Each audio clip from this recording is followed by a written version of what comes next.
pension du capitalisme et le mondialisme économique au travers de la piraterie. Alors, donc, aujourd'hui, l'intitulé de cet exposé, c'est la dynamique du capitalisme et l'essor mondial euh, au XIVe, XVe et XVIIIe siècle. Ceci étant dit, je vais faire un petit résumé. Bon, c'est pas exhaustif, hein, je vais résumer, je vais survoler certains chapitres à l'intérieur de ce sujet parce qu'il est vaste, mais voilà.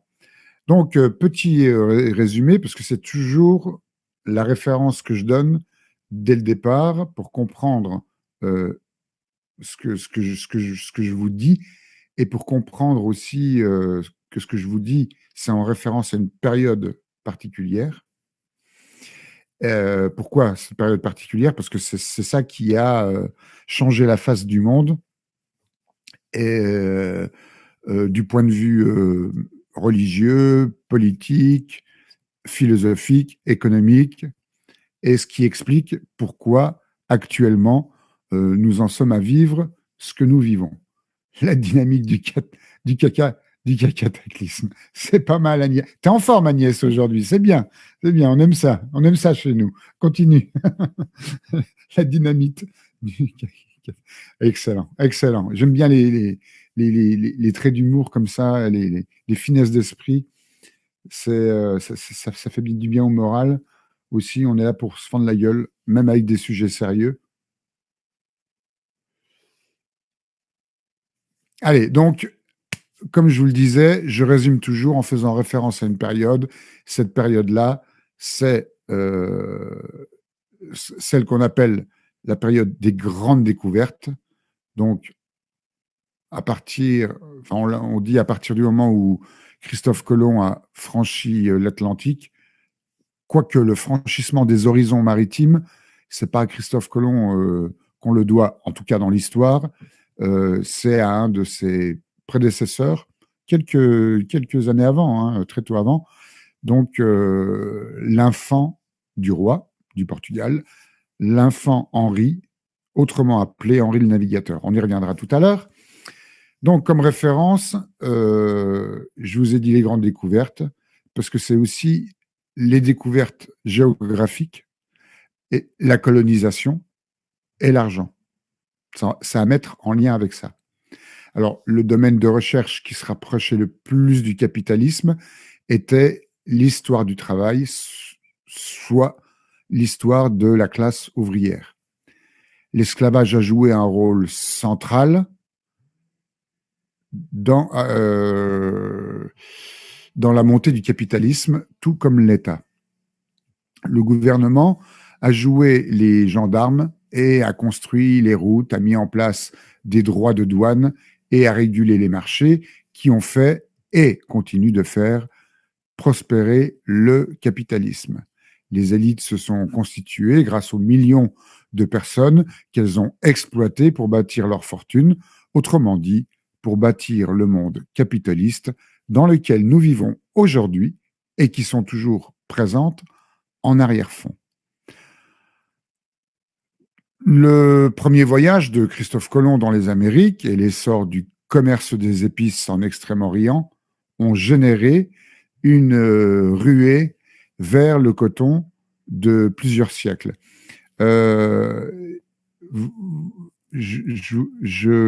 vais faire juste une petite interruption parce que j'ai un appel téléphonique important. Donc, vous m'excuserez, là, j'interromps l'exposé. Je vais vous mettre de la musique en attendant. Je vais répondre à mon appel téléphonique. Ça ne prendra pas longtemps. Et je reviens tout de suite parmi vous en réitérant mes excuses. Mais il faut que je réponde à cet appel. Donc, je vous envoie de la musique et je reviens tout de suite.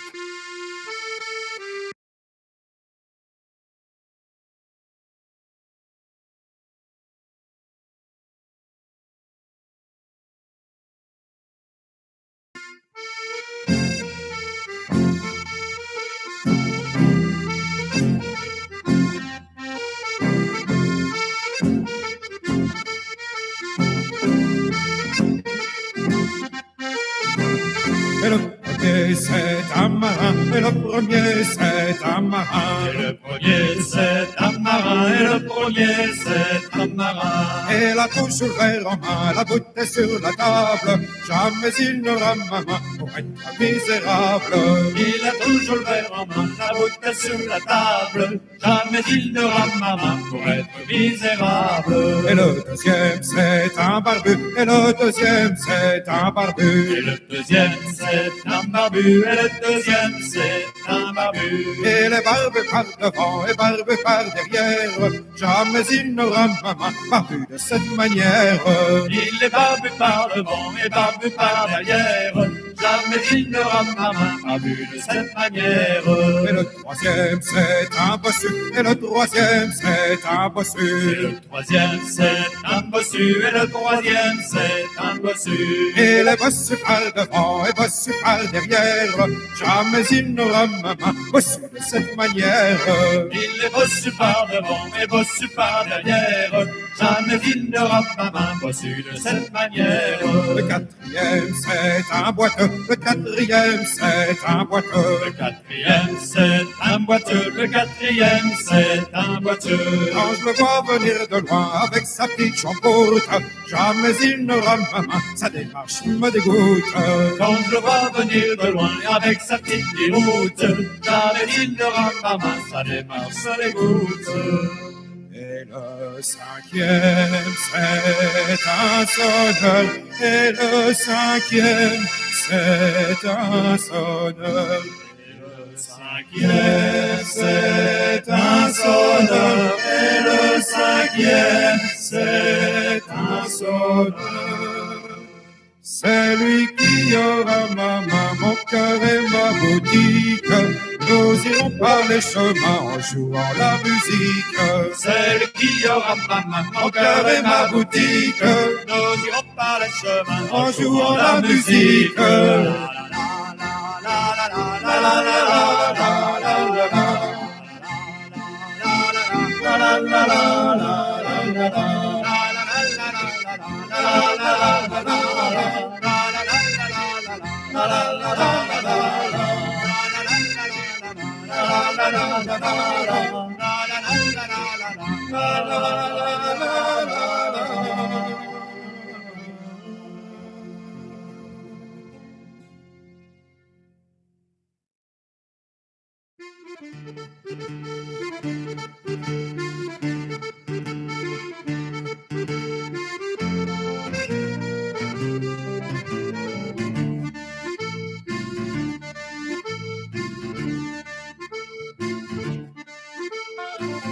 Le corsaire, le grand coureur, est un navire de malheur. Quand il se met en croisière pour aller battre l'anglais, le vent, la mer et la guerre tournent contre le français. Allons les gars, gai, gai, allons les gars, gaiement. Il est parti de l'Orient avec belle mer et bon vent. Il cinglait bâbord à mur, naviguant comme un poisson. Un grain tombe sur la mature, voilà quand c'est en ponton. Alors les gars, gai, gai, alors les gars, gaiement. Il nous fallait le remater et diablement pour la guerre. Tandis que l'ouvrage avance, on aperçut par tribord un navire d'apparence, amontelé de sabord. Alors les gars, gai, gai, alors les gars, gaiement.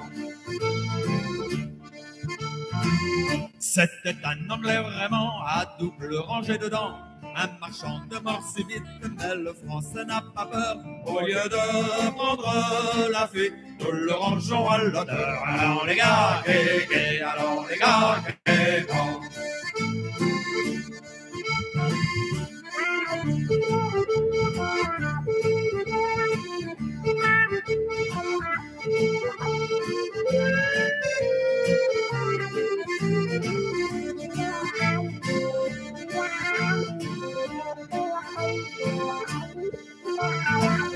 Ces boulets sifflent sur nous lui rendons copoco, tandis que la barbe en fume à nos braves matelots.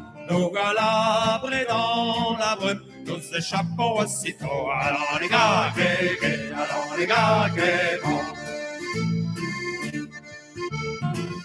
Pour finir ce triste sort, nous venons périr au port dans cette affreuse misère quand chacun s'est perdu, chacun selon sa manière s'est sauvé comme il l'a pu. Alors les gars, alors les gars, bon.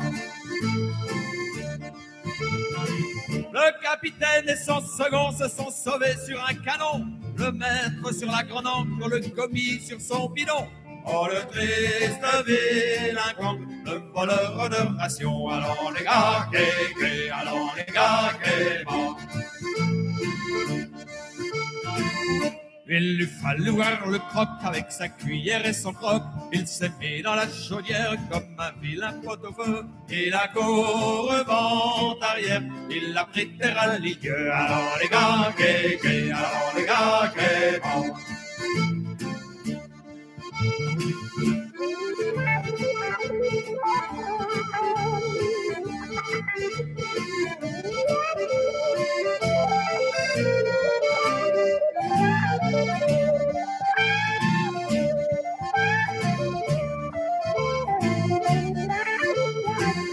De notre horrible malheur, le calfa serait l'auteur, en tombant de la grand une dessus le gaillard d'avant, a rebondi dans la pompe, défoncé le bâtiment. Allons les gars, allons les gars, bon. C'est l'histoire du grand coureur, a pu vous toucher le cœur. Ayez donc belle manière et payez-nous largement du vin dur que la bière, et nous serons tous contents. Allons les gars, allons les gars, bon. Allons les gars, allons les gars, bon.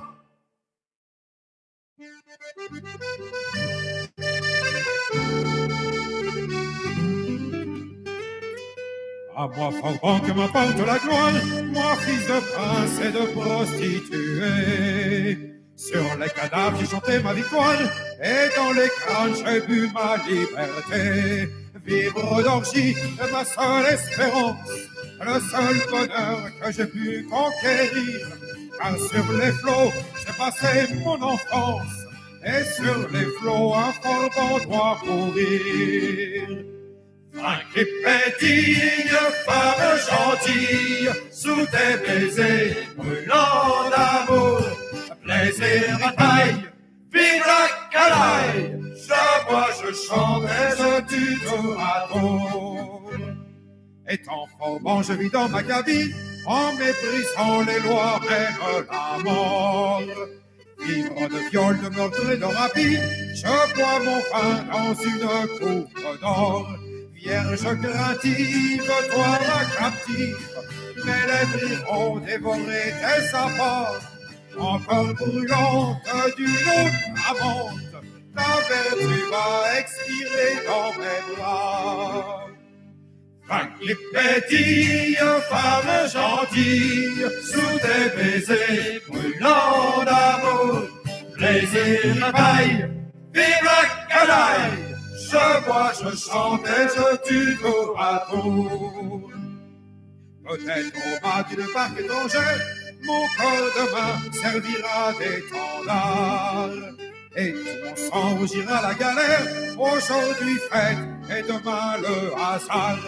Allons, esclaves, allons debout mon brave, buvons la vie et le vin à grands pots. Aujourd'hui fête et puis demain peut-être, ma tête ira s'engloutir dans les flots. Vin qui pétille, femme gentille, sous des baisers brûlants d'amour, plaisir et paille, vive la canaille, je bois, je chante et je tue tour à tour. Et si demain par un coup de fortune, je capturerai l'or à mon galion, riche à pouvoir vous acheter la lune, je m'en irai vers d'autres horizons, la respecter tout comme un gentilhomme. Moi qui ne fus qu'un farbant, qu'un bandit, je pourrais comme le fils d'un roi tout homme, dormir peut-être dans un bon lit. Vin qui pétille, femme gentille, sous tes baisers brûlants d'amour, plaisir ripaille, vive la canaille. Je bois, je chante et je tue tout à tout.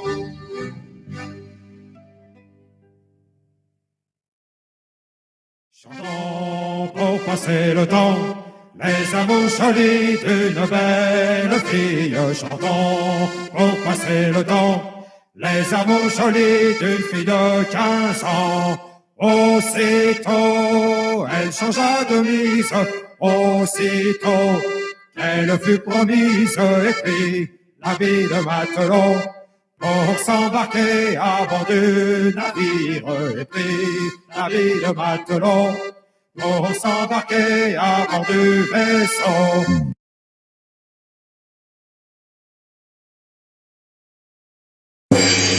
Salut la compagnie, vous êtes en direct sur la chaîne de Philippe Leroux, le live des fous. Ici, nous parlons de tout, jamais de rien. Prêtez-nous vos oreilles, nous vous les rendrons. Voilà, cette petite pause musicale est terminée. Encore mes excuses pour cette petite interruption. Il y avait quelqu'un qui disait qu'il avait loupé le début, je ne sais plus c'était qui. Mais en fait, tu n'as pas loupé grand-chose, puisque j'avais fait un petit résumé de la situation. Par contre, attends, j'essaie de retrouver ça. Bref, bon, pour ceux qui viennent d'arriver, le sujet de l'exposé aujourd'hui, c'est la dynamique du capitalisme au XIVe, XVe et XVIIIe siècle. Et donc, donc la dynamique du capitalisme et l'essor mondial. Donc j'avais fait référence aux grandes découvertes et de la découverte géographique, de la colonisation, de l'argent, mais tout ça c'était en résumé. Hein. Et j'avais abordé le premier voyage de Christophe Colomb dans les Amériques, l'essor du commerce des épices d'Extrême-Orient, etc. Enfin, voilà. Et donc là, je reprends le cours de cet exposé en vous disant que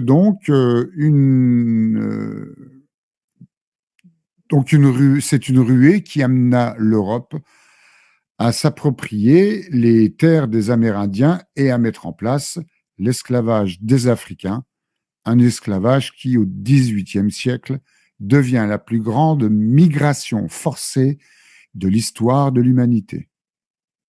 La violence, la coercition et le vol sont au centre des méthodes employées par, non pas Christophe Colomb, parce que lui, c'est qu'un pion, et encore, on lui attribue des méfaits qu'il n'a pas fait, mais enfin bref, l'histoire retient ça, donc c'est pour ça que je vous le dis comme ça.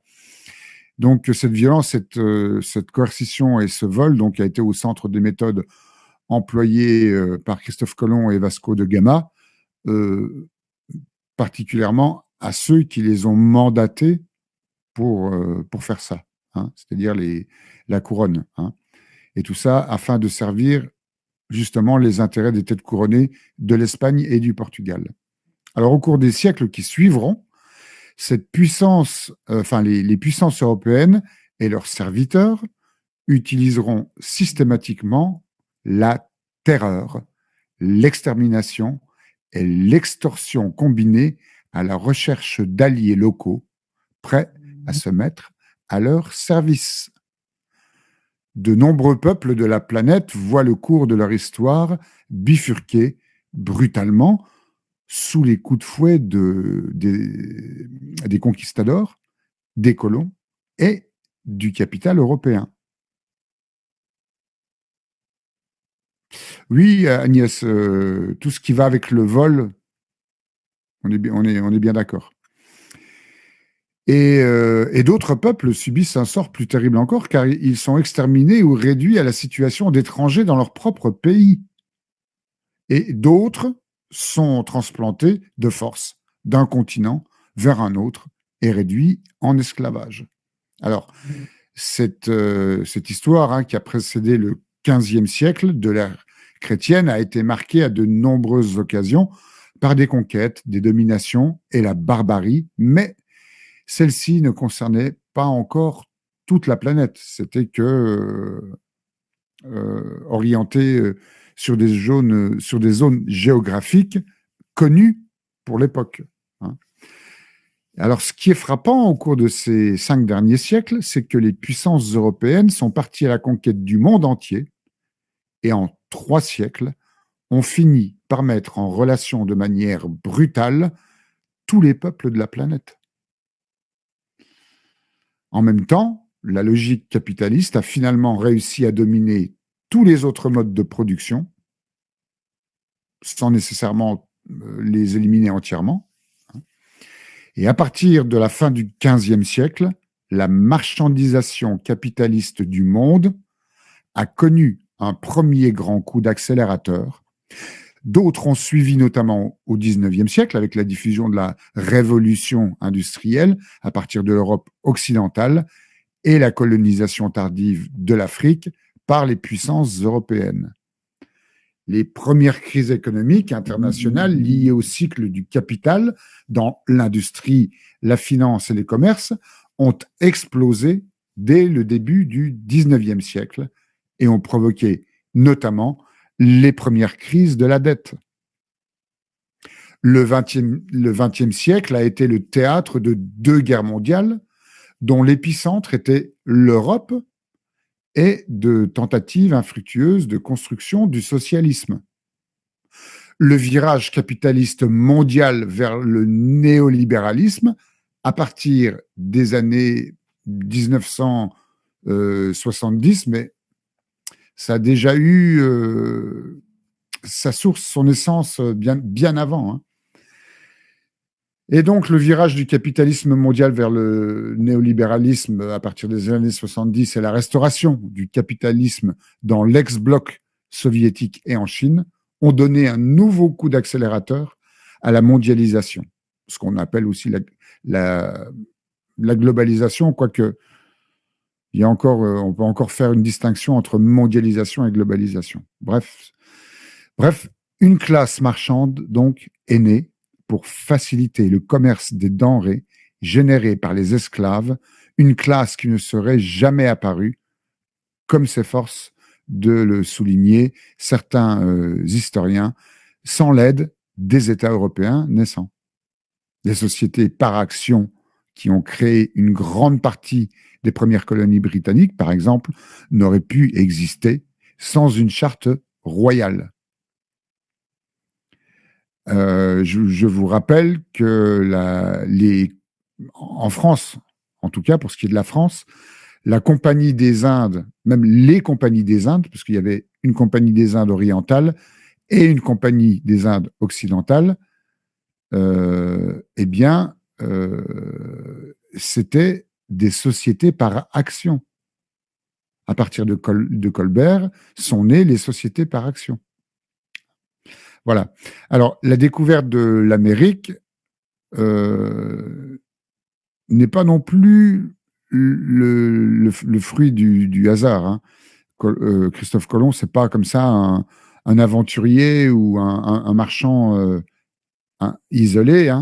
C'est un marin, c'est un navigateur parmi bien d'autres qui s'élance aussi au-delà des horizons connus.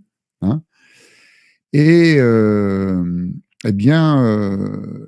cette découverte de l'Amérique, elle est le produit des besoins du capitalisme qui se développe en Europe. Et elle s'insère dans un mouvement d'ensemble qui pousse les navigateurs à la recherche de nouvelles routes commerciales. Et c'est hyper important d'évoquer les routes commerciales, parce qu'il faut que vous sachiez que les guerres maritimes, elles ont plusieurs aspects. elles ont plusieurs formes, elles ont plusieurs causes aussi. Parmi les conflits entre les marines des différents royaumes et plus tard des États, il y avait celui de la découverte des routes commerciales, et notamment à partir de la période des grandes découvertes. Les pirates, puisqu'on parle des pirates, bien sûr qui cherchaient des bateaux chargés de marchandises, de richesses, mais c'était pas le plus gros des trésors, c'était pas celui-là. Le plus gros des trésors, le plus gros des butins, c'était la carte marine, ce qu'on appelait à l'époque des portulans. Parce que chaque fois qu'il y avait des bateaux qui partaient au-delà des horizons, sur des mers et vers des terres inconnues, eh bien, ils ne connaissaient pas la route pour y aller. Ils savaient qu'il y avait des vents et des courants qui facilitaient la navigation, mais ils n'avaient encore pas découvert le monde, ils n'avaient pas tracé les contours des continents, des pays, et établi les routes maritimes, les routes commerciales, c'est-à-dire les routes qui amenaient vers des terres où on pourrait prélever, ou si vous voulez, voler des richesses. Voyez. Donc, la carte marine, la carte des routes maritimes était très prisée. C'était un bien inestimable.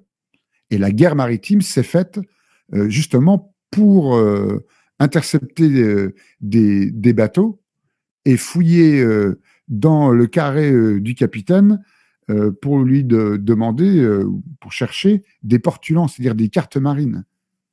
Voyez. Après, c'est rentré dans des légendes et dans le mythe. Hein.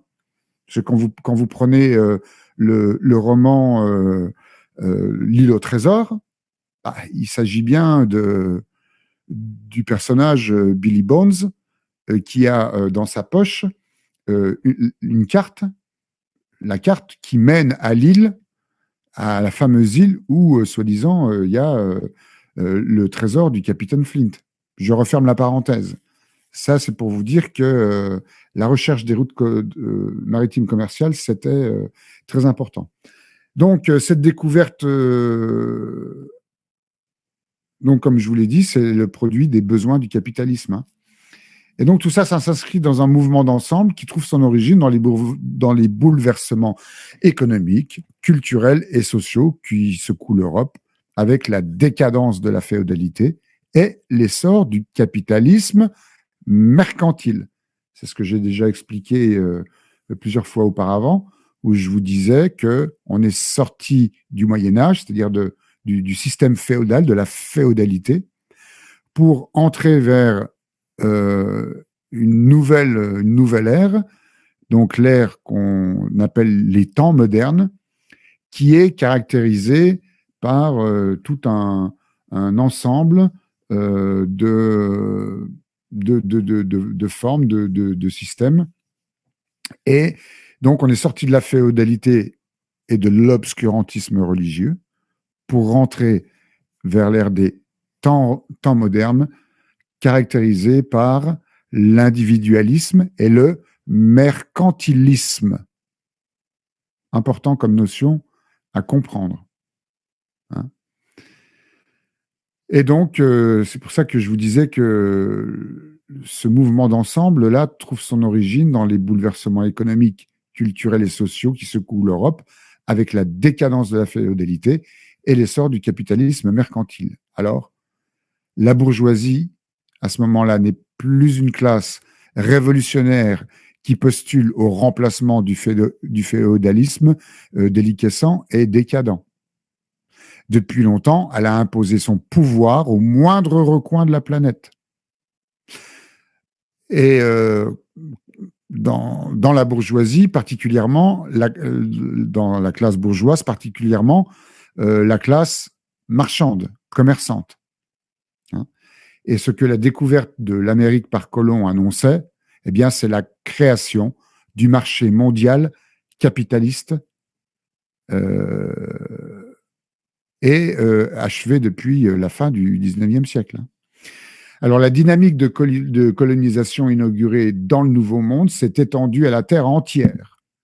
Les civilisations pré-capitalistes d'Asie se sont effondrées, comme les civilisations précolombiennes d'Amérique, sous les coups de boutoir du développement de l'échange capitaliste.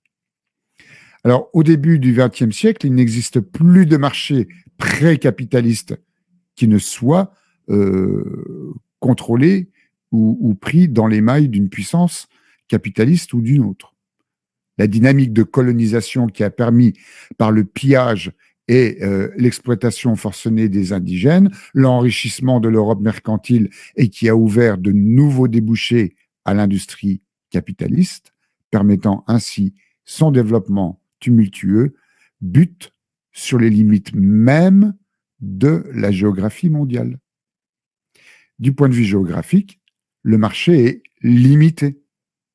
Le marché intérieur est restreint par rapport à un marché intérieur et extérieur qu'il est par rapport au marché mondial, lequel, bien que susceptible d'extension, est lui-même limité dans le temps. Alors, confronté à cette limite objective du marché depuis près d'un siècle, le capitalisme ne parvient plus à trouver des débouchés solvables à la mesure de ses capacités de production et s'enfonce inévitablement dans une crise inexorable de surproduction.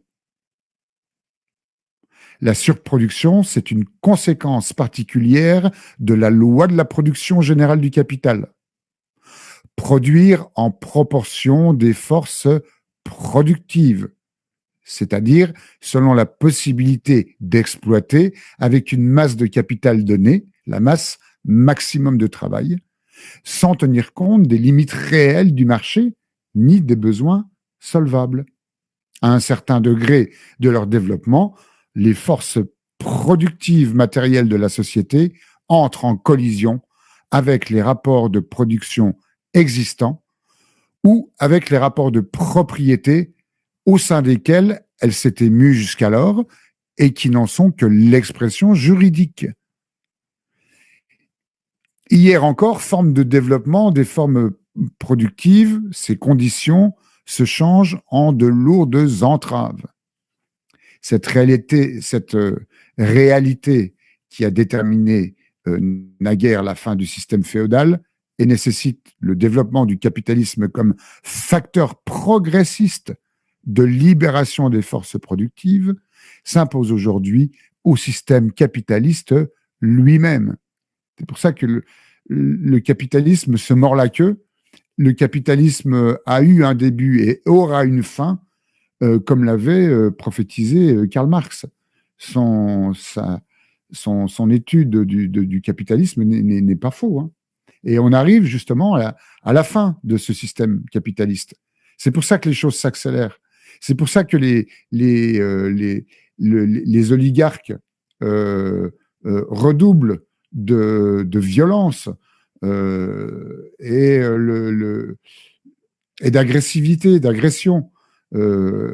Et comme ils sont dans le monde, c'est dans le monde que ça se produit. C'est parce que le capitalisme touche à sa fin. Hein. Alors, et donc, ce capitalisme n'est plus source de projet. Il est devenu une entrave au développement des forces productives. Il est entré à son tour en décadence. Et les conséquences de cet état de fait sont dramatiques pour l'ensemble de l'humanité. On le voit bien. Hein. On voit bien que c'est dans le monde, ça peut être de partout, mais pour les mêmes causes, en fait. Hein. Alors, pour en revenir à l'histoire, à l'époque de Colomb, à l'époque de la Renaissance, et par la suite jusqu'à l'achèvement de la construction du marché mondial, malgré la barbarie, la violence qui caractérise constamment son développement, le capitalisme est synonyme de progrès car il s'identifie avec la croissance des forces productives, avec l'incroyable explosion de découvertes qui en découlent. Aujourd'hui, tout ça, c'est fini. C'est terminé. Le capitalisme est devenu une entrave, un frein au développement des forces productives. Et s'il a eu son heure de gloire à un moment, c'est la vague. Hein, c'est la vague, ça monte et ça descend. Il y a un moment, tu es dans le creux de la vague. Et c'est ce qui se passe pour le capitalisme actuellement.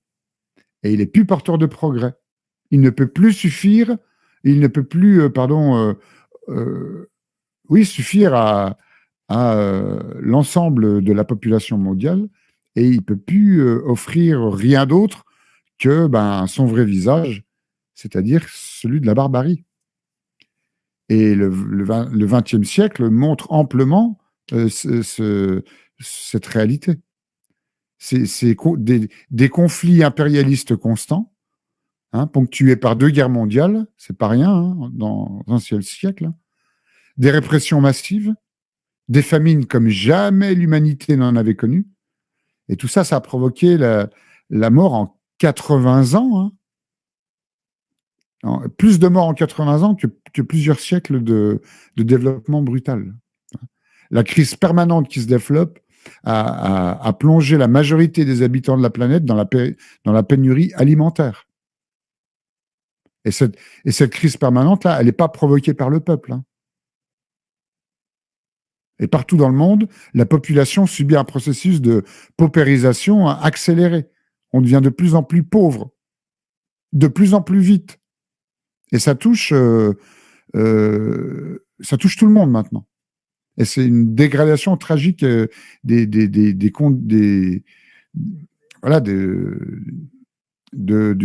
résultat du capitalisme, quoi. Alors bon, bien sûr, l'Amérique du Nord, qui durant des siècles a représenté pour les opprimés du monde entier le monde nouveau, l'échappatoire à la misère et aux persécutions où tout paraissait possible, même si cela relevait quand même d'une grande part d'illusion, elle est devenue maintenant le symbole de la décomposition putride du monde capitaliste, de ces contradictions aberrantes.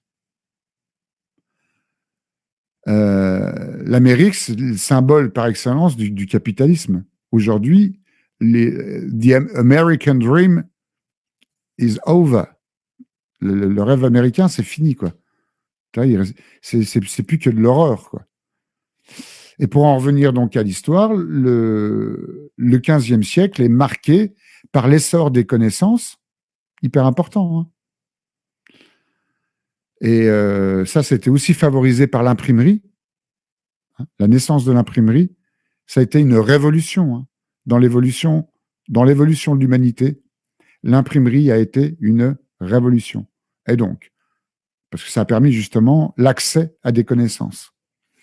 Donc le XVe siècle est marqué par l'essor des connaissances qui signe le début de la Renaissance, qui, elle, est caractérisée non seulement par la découverte des textes, enfin par la redécouverte des textes antiques, mais aussi par les merveilles d'Orient, comme la poudre qu'introduisent en Europe les commerçants, et aussi les nouvelles découvertes, comme ce que je vous le disais, l'imprimerie et le progrès des techniques de la métallurgie ou du tissage, permises par le développement de l'économie. Un des secteurs qui sera le plus bouleversé par le développement des connaissances est celui de la navigation.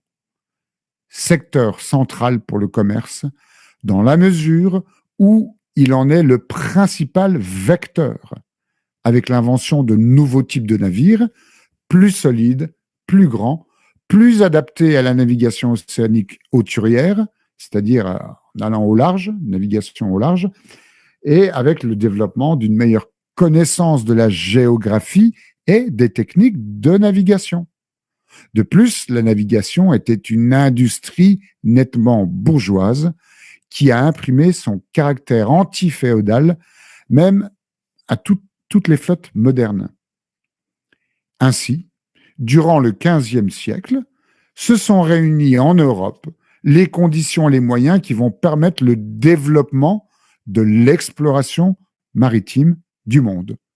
Développement d'une classe mercantile et industrieuse, la bourgeoisie, développement des connaissances et des techniques, concrétisé notamment sur le plan de la navigation. D'autre part, le XVe siècle donc va permettre le développement de l'exploration maritime du monde et de la formation des États qui vont soutenir les expéditions maritimes.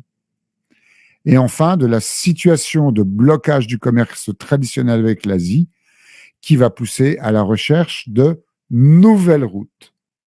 Voilà. Ce chapitre est terminé. Je vous rappelle que l'exposé porte sur la dynamique du capitalisme et l'expansion du capitalisme au XIVe, XVe et XVIIIe siècle, en rapport aussi avec le XXe et le XXIe siècle. Voilà.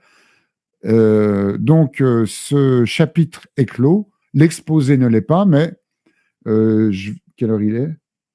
Il est pas loin de midi. Donc, pour l'instant, ce chapitre est terminé. Le prochain chapitre, on va revenir un petit peu au